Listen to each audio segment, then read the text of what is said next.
Hey, thanks for listening or watching Higher Ed Athletics presented by AD Vantage. This is a conversation with Tanner Gardner that I absolutely enjoyed so much, and I think you can see that throughout the conversation. We talk about the uniqueness of Pepperdine and their Christian roots, but we also talk about Tanner's journey, one of the probably brightest academically athletic directors and a collegiate wrestler as well. Such a unique experience and background, and even someone like him that you think he has it all put together, he talks about his mentors, and he actually uses an executive coach of a former athletic director that you all will probably recognize the name, someone that's been on Hired Athletics before early on in the show. And we talk about what does Pepperdine and schools like it look like in 10 years, and what's the model of college athletics, how's it going to affect places like that. So you know just I'm going to let you listen into the conversation now. I just really enjoyed my time with Tanner Gardner. So let's get inside the Game One studio with Tanner Gardner, the preferred apparel and equipment provider of Higher Ed Athletics. And by the way, if you haven't checked out the Modern AD, FBS specific digital online magazine, visit on higheredathletics.com. And for those that are considered a mid-major AD or future mid-major AD, that launches next week. Another online digital product as Higher Ed Athletics continues to give you different content and different modes of communication. So thank you for supporting Higher Ed Athletics. Tanner Gardner, Pepperdine University. So Tanner, part of this show really started, the genesis of I started like a month after I got accepted into my doctor program. Feels like yesterday, but it was actually about 6 years ago when I got in. Started classes about 5 years ago, finally at the dissertation stage. Never thought I would actually get there. And part of the dissertation topic is about what athletic directors that were hired really in the last 3 years, what they think they were specifically hired for at that institution at that given time, and then also the point of perspective of the presidents that hired them. And so, as I'm talking to an athletic director that started in summer of 2024, I'm kind of just curious, like, what about your background you think fit what Pepperdine was looking for, 2 years ago almost at that point? Yeah. Well, Travis, first of all, thanks for having me on. It's great to be with you today. Um, you know, I think much like athletic directors should have a sense of what they want, or future athletic directors should have a sense of what they want in a job. Of course, college presidents and said search committees have the same viewpoint when they're going into searches. And so, as it pertains to Pepperdine, one thing that makes us very unique and distinctive is that we are a distinctly Christian institution. And so that's something that we really lean into, and it really defines who we are, and it's core to our identity. And so I think first and foremost, President Gash was looking for someone that was committed to their Christian faith. And so that's something that aligns with who I am. And so as a starter, and I would say that's largely how we think about hiring here in general, that was most important. I think the second piece of it was, as everyone knows, college athletics has changed significantly, and the business aspect of it has increased significantly. And so I think as President Gash thought about what they needed in an athletic director, someone that had a background that would address those challenges was important. And fortunately, I have a background that started in business and management consulting. I got my MBA and then cut my teeth in college athletics on the business side at Rice. And so in that way, I think I really fit him. So it was a bit of mission fit and a bit of skill set fit. Yeah, that earlier in your career where you were kind of in this I don't know if it was consulting or management, the outside of college athletics, what kind of stuff were you doing in those day-to-days, and then maybe what got you actually wanting to go in the direction of college athletics? Yeah, sure. Well, I think to kind of to round the full story out, I was a college athlete at Stanford. I wrestled, and I had a really transformational experience. It truly changed my life. I'm from Kansas. I never thought I would go to a school like Stanford. I never thought I would wrestle in college, but because of athletics, I had the opportunity to go to a world-class institution. And I was there for 5 years, had a wonderful experience, personally, professionally, spiritually. And when I left, what I thought was that I wanted to give back to Stanford because they had given so much to me. And so my goal was to go be a businessman and be successful and have the means to contribute back to something that had deeply impacted me. So I started in management consulting, and what management consulting, I guess, to simplify it is we help companies solve hard problems that they can't solve on their own. And so as a an associate there, as a new employee, you're working on a whole series of problems across different industries, healthcare, higher education, consumer, and you're solving a wide range of problems. It could be revenue maximization, it could be pricing, it could be cost cutting, it could be general strategy. And so I got a wide variety of experiences in what I would describe as problem solving. I think the second piece that really informed kind of what helps me now is you have to communicate very well to be a successful consultant. Because one of my bosses used to say, everyone can come up with the solution, but unless you can concisely and properly communicate that to your client, then it's not going to be effective. And so I think the combination of problem solving and strong communication skills really prepared me well for what I do now, or frankly, kind of any job that I would have left to do. I'll tell you that I never thought that I would be a college athletic director when I left college, even though I had spent 5 years in the athletic program. I can say that I never looked around and thought, at our staff and thought like maybe that's what I'll do someday. Um, but as life would have it, my first couple projects in management consulting were in higher education, which was rather unusual for my company.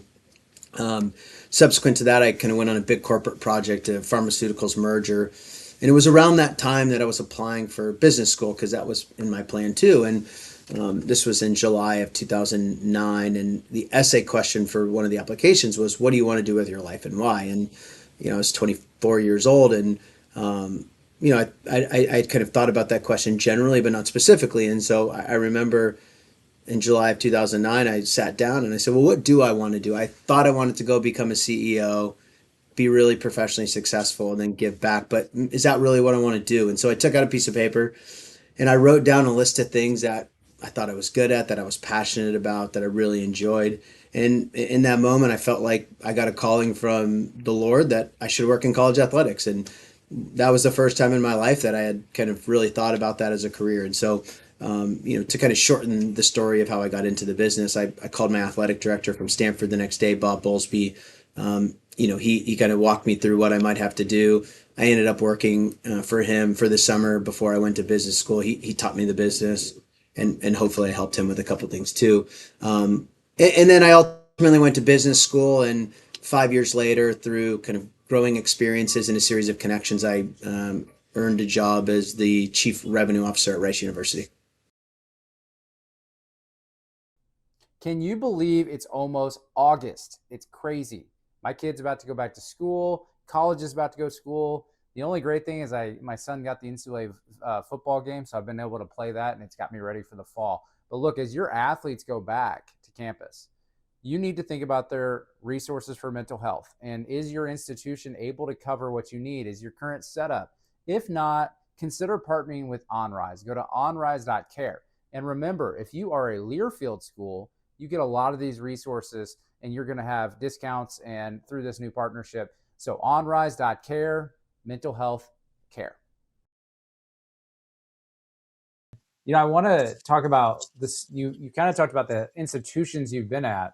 So obviously you're at Pepperdine now, but you attended Stanford, as you talked about, Harvard, worked at Rice. So all these private institutions, and I'm just kind of curious, is that by choice? And if it is, or if it's just by happenstance or the Lord's plan for you. I mean, what kind of flexibility or preference do you like about a private that maybe you wouldn't be able to experience as an AD at a public school? Yeah, I mean, I think maybe it started as some happenstance, but it's since then been more intentionality. I mean, I think education has always been important to me, and so going to a strong school was important, and that led me to Stanford. And then once I was there, if I was going to go to business school, I wanted to go to a strong academic business school as well. And so when you think about my first two experiences in college athletics, because even at Harvard, I was a volunteer assistant coach on the wrestling team. They were at schools that wanted to be great academically and wanted to be great in sports. And so I was brought up in that model or philosophy of college athletics. And, around the time that I was thinking about the types of jobs that I wanted, or even getting into college athletics, one of my mentors counseled me that, like, write down the schools that you're interested in working at, or even take a step back and say, what type of school do you want to work at? Because there, if we're just looking at Division One, there are 365 plus Division One institutions, and if someone's trying to get into the business, to look at 365 is rather daunting. So I narrowed it down and I said, what's important to me? And it was a school that was strong academically. It was a school that wanted to be excellent athletically.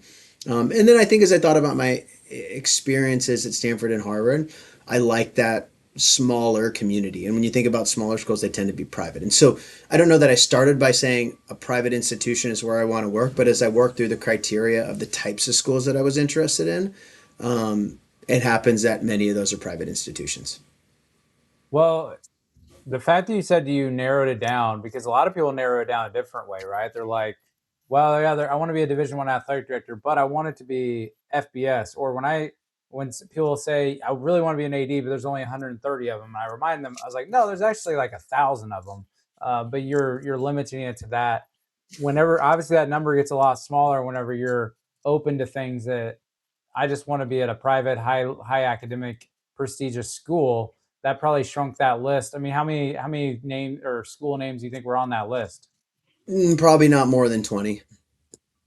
Yeah, and I mean that's a good way. I just think people look at subdivisions and maybe they don't look at institution type enough. And so I'm more, in the higher education doctor program, we learn about institution types. We don't learn whether it's FBS or FCS or non-football or D2. We learn about size, budgets, and things like that. And I think the challenges are the challenges, but they might be at different level or different decisions that have to be made at certain times. But I imagine zeroing in on that type of school made it a lot clearer picture for you than maybe just saying, I want an FBS job. Yeah, that's right. I mean, I think institutional fit is so important, just like it is for student athletes. I think it is for particularly athletic directors or senior athletic administrators too. And so, working at Rice was perfect for me. A high academic school, wanted to be great at athletics. They also had football. But then as I, considered Pepperdine, people would say like, does it worry you that they don't have football? And I'm like, well, my intent is not necessarily to my end is not to get X job at X FBS school. I actually feel like when I'm doing this because it's a calling from God to do it. And so this job for me is not an end, it's a means to an end, which is to kind of serve the Lord in my profession. Well, that leads me into talking about Christian University and how, you know, as far as a leader, how does the Christian mission show up in your athletics decisions whenever you're as the AD, you are representing your institution and you're also trying to follow the Lord with and those that are Christians, and I'm a man of faith too. It's not a Sunday thing, it's an everyday thing, and so every decision you have to make, whether it's the Holy Spirit or prayer or anything like that, you've got to kind of go through that same thing as you do any other area of your life. I mean, how's it look like that as an athletic director at a Christian university that's more than just Christian by name? Yeah, it's a great question and one that, I asked a lot in my interview process, and then that I've continued to ask and refine in my 2 years here. I mean, I think first and foremost, it shows up in hiring, right? Because who you hire is going to determine your culture. And so I think we're very intentional, particularly in senior leadership roles. So whether that be kind of folks that are on my senior staff, in particular our head coaches, right? I actually think that as an athletic director, the coaches you hire are the most important thing that you do because you're entrusting, in our case, 300 student athletes kind of under the tutelage of these coaches. And so I think that that's the primary place, or that is kind of probably the most important place that our Christian faith shows up, and making sure that we're not hiring people that are just okay with our Christian mission, but that are excited about it and they want to work here because of that. And so that I think is the primary way. I'd like to say it shows up in how we treat people. I think if you come to Pepperdine's campus, you'll recognize a kindness that you may not experience otherwhere. I remember when I came on my interview here, I left and I said to my wife, like, do you think these people are really that nice, or they just want to recruit me here? And I think a lot of people have that experience when they come here for the first time. And By no means are we perfect, but I do think kind of the kindness and hospitality that people experience when they're on our campus really shows up. And then, I'd like to say it kind of our Christian values show up in our decision making. Although you don't have to be Christian to have good values, I do believe it informs the decisions that we make. Well, that was also going to make me ask about, because I mean, every Christian's going to have their bad days where they feel like they need to repent for how they, spent their day. We're all sinful by nature. So, have there been moments as an AD in a high pressure job? Even thinking about competition, your coaches probably go with this too. Is you're in a highly competitive industry, and at the same time, that's got those decisions and the challenges and the competitiveness. It also probably challenges your faith as far as like your how you respond to certain things. I mean, talk about that. Yeah, I mean, I'd say kind of one very practical thing, and maybe one a little more kind of spiritual, faith-driven side of it. I think I go back to hiring, right? Like if you're committed to hiring someone who is not just okay with, but really leans into the Christian faith, um, you may have to pass on some people that aren't just a good fit. And so there are plenty of really strong uh, kind of job experts or topic experts who could do our jobs really well or could even coach really well, right? But if you kind of start with they have to be excited about our Christian mission, then by nature you're going to cut people out of it. And that's not to say those people are bad people. In fact, they're great people. It just means that they're not the right fit at Pepperdine. And so I think we've had some decisions as we've thought about hiring in various positions where we just said like, man, we really love person X, but they're just not going to fit here. And that doesn't mean we're going to take lesser employees or lesser coaches. It just means that the search may take longer or we may have to work a little harder. But I do believe it's worth it because that's ultimately what's going to determine our culture. As I said, who you hire determines your culture. I think on a more of a spiritual level, I do think that I believe we're trying to do the Lord's work here at Pepperdine, and so I believe in good and evil, and I think evil tries to overcome good, and so I do feel that. In fact, was talking to a colleague in a Bible study about that yesterday. I think working at a Christian university, easiest thing an easy thing to do is to say because we're at a Christian university, we don't really need to talk about it much, or it's just going to happen. I actually think you have to be even more intentional about it because of kind of the forces of good and evil.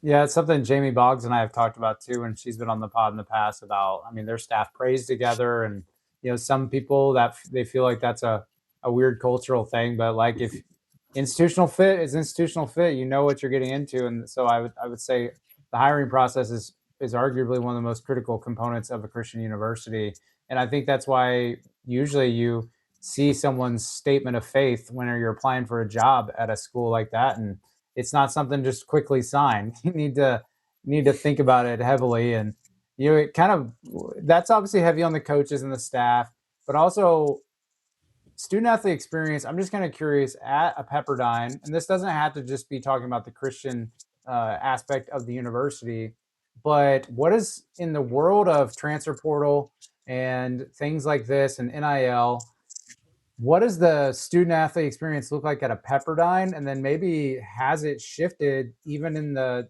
short time that you've been there as the AD? There's obviously been a lot of changes in the last 2 years. Yeah, it's a great question. And, on one hand, I think you absolutely need to adapt to the changes in the industry, and we are doing that. On the other hand, you need to be very clear about who you are because I think those who are clear about who they are and have unique and distinctive value propositions are going to be those that win in the future. Or if you spend the most money, you might win too.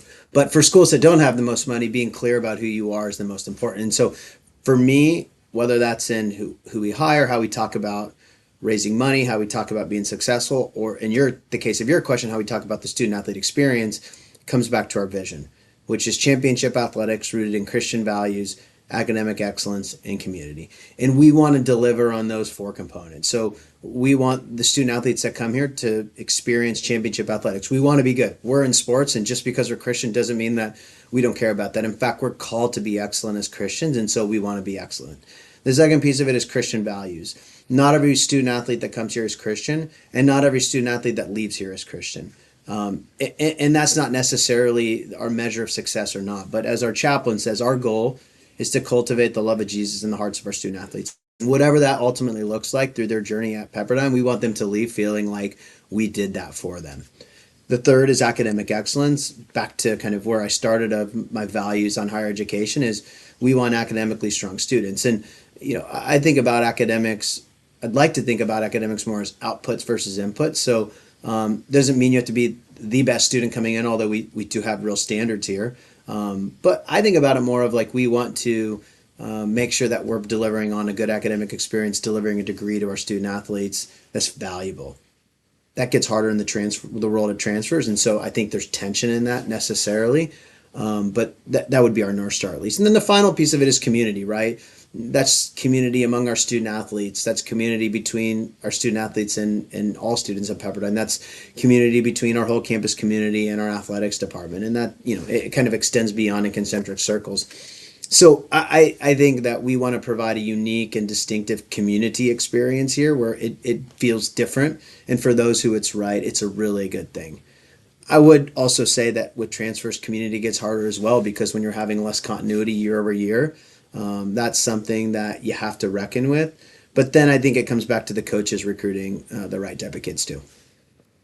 Yeah, and I think one thing that is good advice, or not really advice, I mean it's biblical, is everything we do, we're trying to glorify God. And when you think about the student athlete experience at a Pepperdine, academically you might not have to be the best student, or you might lose. Even in losing, I think there's this, sometimes people that want to mock Christian faith will talk about, oh, they only thank God when they win. I was like, well, I think any Christian knows that you still try to glorify God even in defeat and the challenges, and it's just that maybe they're not being interviewed after they lose, right? And so maybe that's why it's not coming up. But I would imagine that that's a big part of the experience as a student. There is realizing that in everything we do, we're going to try to not necessarily be perfect, but we're going to try and glorify God in this experience that you try to provide. Is that kind of an accurate representation of what you're trying to do? Yeah, that's right. We just, as an institution, launched a new campaign, and it's for a greater purpose. And I think that really encapsulates we're trying to do what we're trying to do for greater purpose. Winning is not the end; it's a means to an end, which is a means to a greater purpose, right? And so that's what we're trying to cultivate in our student athletes. And I'll say, I'll be the first one to say, Travis, I'm not perfect, and we're not perfect. So just because we're Christians doesn't mean we're the best people or holier than thou. It just, I think it informs how we approach life. Hey, a lot of you know that I do not like lists unless there is a reason for the list, and it's not just to network. I like lists that have a methodology. Call me crazy. And, Athletic Director Vantage, they put out a list of the top 25 people, athletic directors, driving the largest 3-year gains in college athletics. I'm just going to give you the top 5. They have their methodology on the website. So, congratulations to Jeff O'Malley and Lamar, Matt Roberts, College of Charleston, Marvin Lewis at George Mason, Richard Duran, formerly at University of the Incarnate Word, now at Northern Arizona, maybe because he was top 5. That helped get him there based on the results, and Travis Goff at University of Kansas. So get on there, look at the methodology, look at the top 25. You're going to see a lot of great things. And I like lists whenever it actually shows some research in it. That's a good way to state it too. And times are changing in college athletics, and so at schools like Pepperdine, the size of Pepperdine, the Christian faith of Pepperdine, just the private institutions in general, at this level of college athletics, I mean, what do you think looks different in 10 years, the trajectory that we're on in of leading an athletic department like yours? Yeah, I mean, I think I'd maybe even take a step above first. And what is college going to look like in 10 years? And I actually think there's a lot of parallels with what it's going to take to be successful in athletic programs. And so I would just draw those two pieces is schools.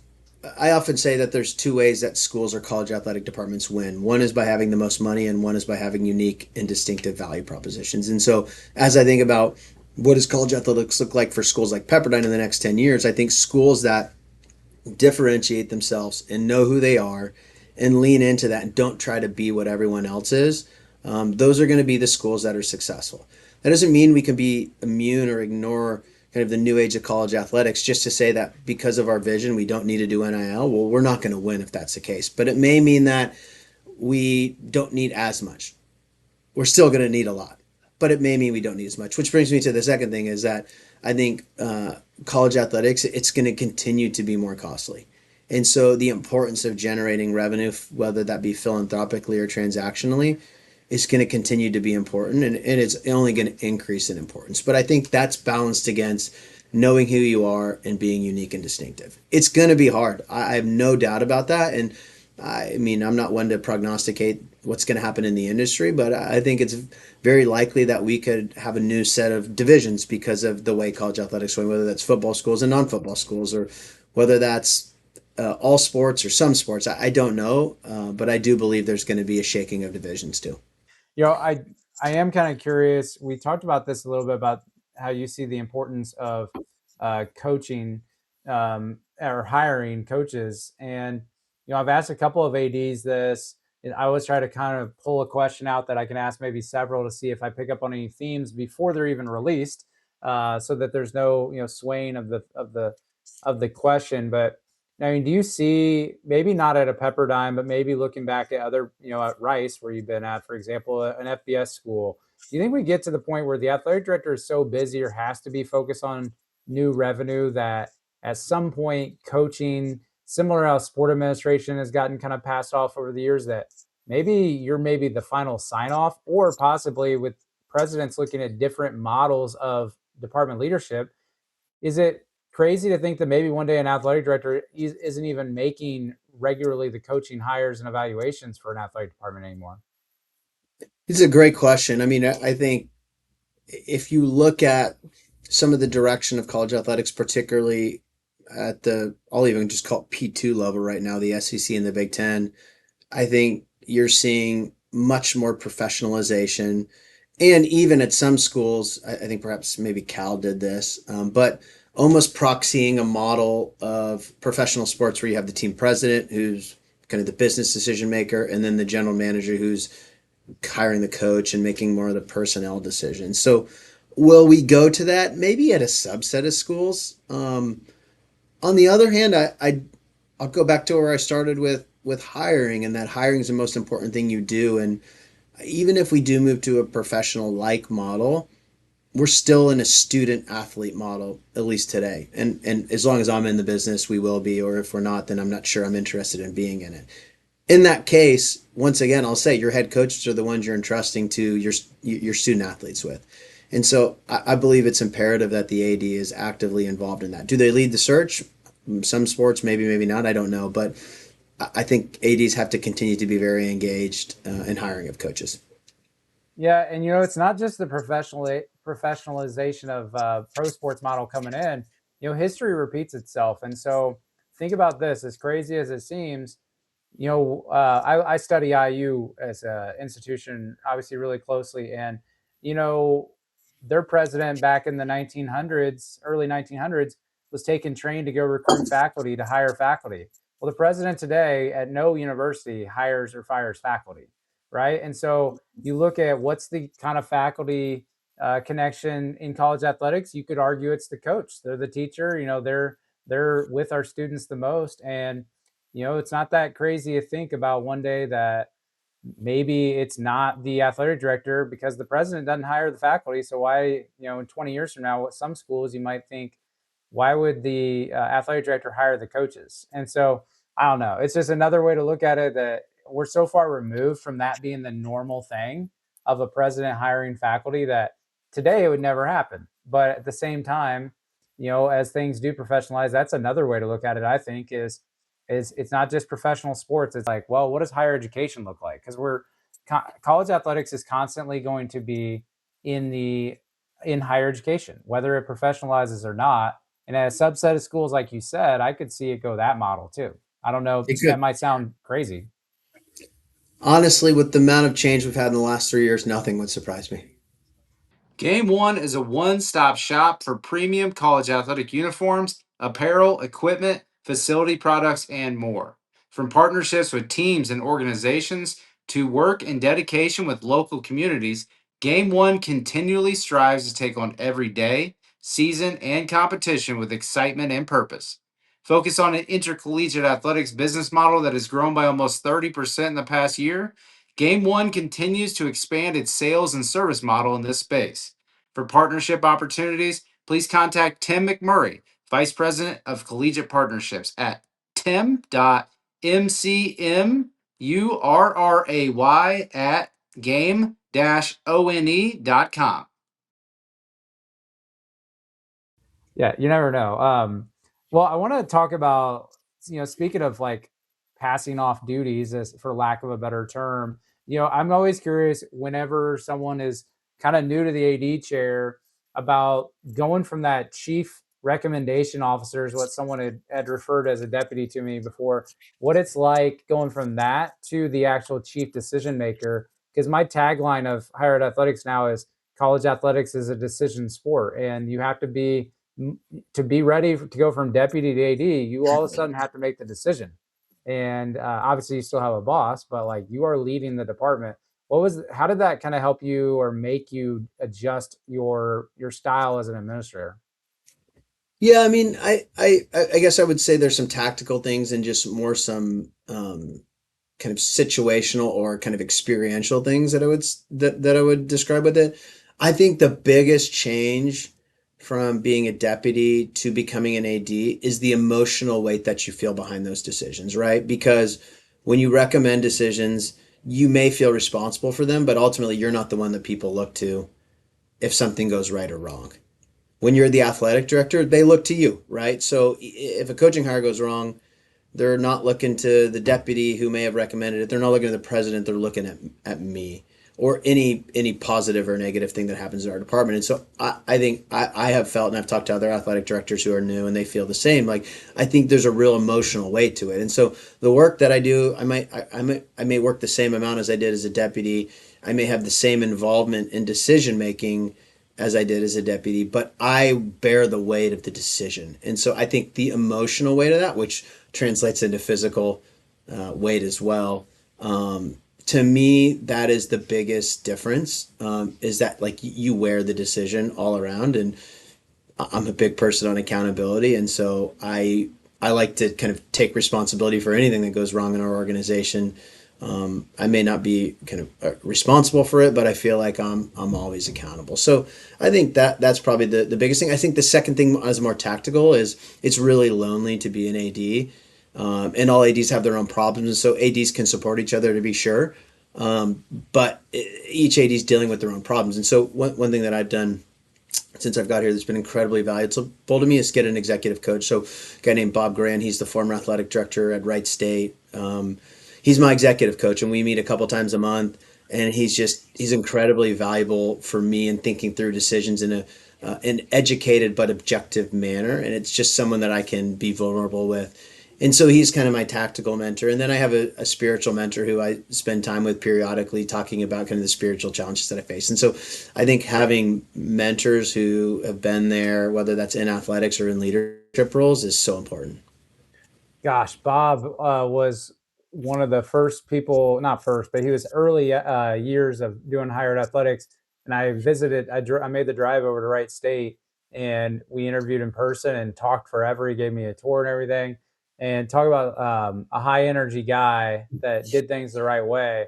And, they have an opening right now. And I was wondering, I was like, I wonder if he's going to get drawn back in for a little bit, because he clearly loves Wright State. So I was just wondering what he's up to. So I'm now. I mean, he's still in the game, helping people like you. So that probably scratches the itch. He comes off as someone that maybe wouldn't want to get back into the current landscape of college athletics, as a Wright State alum too, if I remember correctly. So gosh, hearing that name brings up good memories of that day visiting.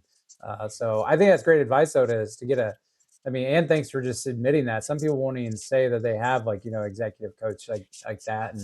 And I know that newer ADs, you all can rely probably on each other, and you probably have a group of people that, even when you were a deputy, that you all, seems like every time I talk to deputies or new ADs, they always have a group chat of the same, 3, 4, 5 people that they've gotten close to over the years. And it makes me realize what a small world it is, because most of the time I've interviewed someone that's in their short list of mentors. And so, I mean, are there any names of colleagues around the country that you feel like you regularly communicate with that maybe make it not as lonely?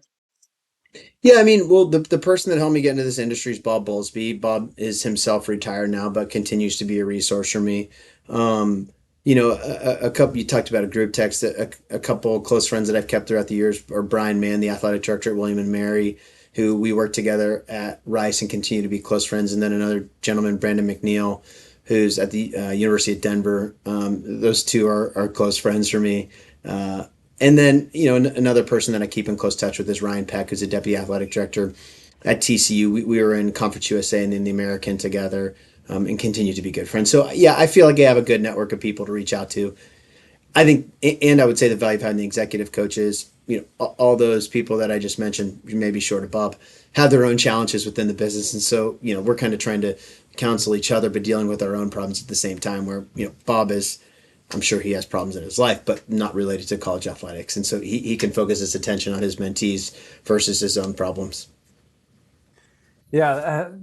So many of those names are such good administrators, and had Ryan on the podcast, was one of the first deputies that I had on when I started bringing on deputies, and he's doing great things at TCU. This is kind of a typecast question. The something I always try to answer is, I mean, I worked in college athletics for a decade, but like I worked in compliance and academics. I knew early on I wasn't going to do this travel circuit to go all over the country. Like my family, my wife, we want to stay here in central Indiana. So I knew that was out of the cards basically right when I got married and had kids. And I was fine with that. So I knew there was a limited amount of schools. But I've also realized that some people feel typecasted into certain roles. And so they will approach me. I probably had 15 messages or conversations where this comes up in the last year since I've kind of put more content out. Is I feel like I came up through the fundraising rank. I came up for the internal, the external, but then they're trying to pick the tea leaves of read the tea leaves of like what's the new trend. And so I'm always curious of an advice question for you. I'm going to specifically ask advice for people that feel like they've been typecasted into a role and want to explore different areas of responsibility, but maybe they don't. Maybe they shouldn't go to another school to get that if they're in a good culture, for example. So, what kind of advice? It's easy to say for some people when you're the AD and you made it, it's a competitive industry. But like, what is that kind of advice for you when you talk to people? Yeah. Well, number one is to be really good at your current job because I think being excellent at what you do is the most important trait in getting your next job.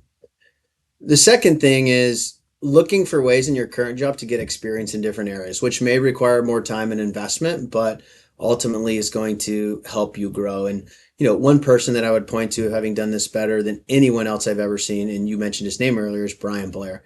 Brian started as a compliance guy. But Brian, he was always the guy who was coming to my office saying, "Hey, talk to me about what you're doing with revenue generation," or he, was researching strength and conditioning and sports performance and figuring out how we could be better there and then what kind of responsibility he could get there. And so he was, in addition to being great at his compliance role, he was learning all these different areas of the business as well. And, that helped him parlay a job at Washington State, then which led him to Toledo, which has led him to Syracuse. And so I think Brian provides a great example of someone who is really good at their current job, but is investing extra time to get experience in other areas, such that when you interview, they may say, "What's your experience with X?" And you can say, "Well, I've never done it, but here's a practical example of how I've learned about that in my current role." And I would say, like for me, I took on different responsibilities over time, some formal, some informal. I started just on kind of the non-philanthropic revenue side, then I took on finance and human resources and legal, kind of the business operations side, and then eventually I took on fundraising. But as a practical matter, I did a little bit of those informally before I did them formally. I proved my competency in them, which then allowed me to get the formal role to learn it even better. So I think it's a bit of informal to formal, which ultimately leads you to a more well-rounded resume. Yeah, and I totally agree with Brian. I mean, he said on the podcast that a long time ago he said, "Look, I want to be the best athletic director in the country," and I was like, "I believe you," and I believe that the work that you put in. I remember he did I think it was on Athletic Director U. He did an interview with another AD, and this is when he was at Washington State, so he wasn't an AD yet, but he was doing like a book review of Ride of a Lifetime, and great book. And we give each other book recommendations and podcast recommendations. He's just been a student of the game, and I think that's one undersold point is that people can in their day job. I'm learning it now because I'm as I'm trying to build a business and study different things. It's like you can learn things that you don't do in your day to day life, and like then you can Yeah. have an opinion on it. And so I like that you highlighted that part that like, I informally did this, or if I get asked about it, I might have not done that because that's the biggest thing people are going to have to figure out is how do I defend gaps in my resume, Yeah. because everybody wants their strong area, right? But like there's no shortage of take professional sports for example. I've asked a couple of people who have said, you're in an area where you have like three professional sports franchises, and so they'll tell me like that I'll go and have lunch with someone at that staff because I just want to learn about how they do things. I'm not trying to get a job there, but I'm trying to learn how could that filter into higher education in the future of college athletics by learning about what's going on in professional baseball or hockey. And so I feel like there's no shortage of books, podcasts, YouTube channels, but also just going and having a conversation with someone in that industry and then look at things through a different lens. Like, okay, like, this isn't professional basketball, but, what do they do at Pacers games that, if I'm running IU Indianapolis athletics, that I could go and apply that. And I think that's probably what I would recommend. So Yeah. just to piggyback on your answer. Amen. And the last thing I would say on this point is I think this is where who you work for is very important because not every athletic director is going to really promote that. Brian and I were fortunate to work for Joe Carlgard at Rice, who was very much like, hey, I want people to be well rounded and get different experiences. And so we were, by nature of the leader that we worked for, were given the opportunity to do that. Thank you to Pilotics.ai for sponsoring this interview. More money, less time, lower costs. Visit Pilotics.ai. Yeah, and the last thing I want to ask you is it also kind of goes into an advice question, but we've kind of talked about places you've been throughout your career, but you really spent like almost a decade, I think, at Rice, and you didn't jump around. You were able to stay there. You talked about formal and informal, but what do you think the patience that you showed? Like I don't know if you interviewed for other jobs in your time there. You can say that if you did or not. That's not for me to necessarily ask. But what do you think the patience that you showed? How did that pay off? Whenever now that you're actually the AD, because like I mentioned, it can be a competitive space to try and get one of these jobs. But you were patient and just trying to grow where you were at, and that it probably is a quality there that helped you at Pepperdine that they saw that you were there for a while. Yeah. I guess I would say a couple things to that. One, my goal in getting into college athletics was not to, you know, become the athletic director at X school. I felt called to do this. And so I think kind of how I think about where I am is informed by my calling. Because even today, people are like, I went to Stanford, so they're like, if the Stanford AD jobs opens up, are you going to go for it? And I think about things a little differently. Like I was called to Rice, and I wanted to be where I was and be successful where I was, and I felt like one day I would be called away to another place. That doesn't mean I didn't consider any other positions, but that I was very intentional about: is this something that's selfishly motivated, or is this the calling that I have? Which ultimately Pepperdine after 10 years was that job. I also believe in building, and so I think I don't need to be the king, um, and so being able to build something together with the king or the AD, so to speak, is compelling to me as well. And at Rice, that I would say that ultimately took us 8 years, marked by us moving from Conference USA to the American Athletic Conference, and then there were we started the next build after that, and then Tommy McClellan took over, and ultimately like I kind of felt like as a calling, my time was up there, and then I was supposed to go to Pepperdine. But I think certainly be successful where you are. Back to where I talked about being intentional about the jobs you want. When you have a more narrow set of jobs, you're naturally going to be the opportunities are even going to be less than that. But to me, it comes back to calling. and I felt called to Pepperdine, and I'll be here until I feel called elsewhere.